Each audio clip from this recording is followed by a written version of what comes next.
Alright folks, welcome back to another exciting day of our Dev Challenge.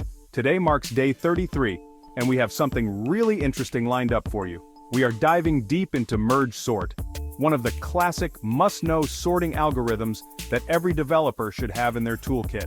So buckle up, and let's get started on this journey to mastering merge sort.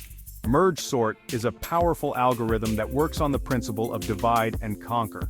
Essentially, it breaks down your array into smaller, more manageable chunks, sorts those chunks individually, and then merges them back together to form a sorted array. The key here is that each chunk is sorted before it's merged, ensuring that the final array is sorted as well. To implement merge sort, we start with a function called merge sort. This function takes in an array and splits it into two halves. If the array has only one element, it's already sorted, so we return it immediately. If not, we keep splitting the array until each chunk has just one element. This is the divide part of the algorithm. Once we have our single element chunks, we move on to the conquer part, where we start merging these chunks back together. For this, we need a helper function called merge. This function will take two sorted arrays and merge them into one sorted array. Here's how it works. We compare the first elements of both arrays, and whichever is smaller gets placed into the new array.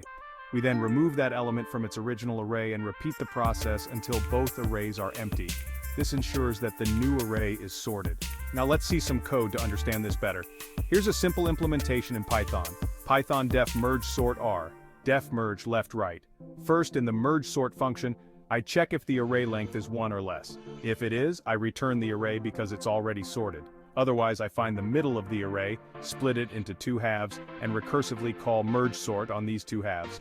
This recursive splitting continues until we have arrays of single elements. Then, in the merge function, I initialize an empty result array and set up two indices to track the position in the left and right arrays. I compare the elements at these indices, append the smaller one to the result array, and move the index forward.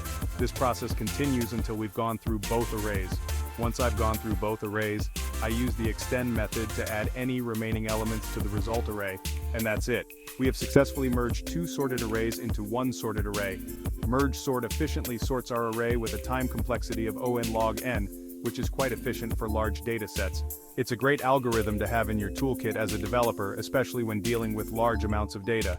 So give this a try in your own projects and let me know how it goes in the comments.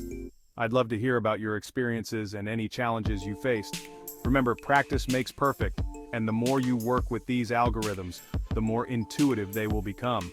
See you on day 34 of our Dev Challenge. Happy coding and keep pushing your limits.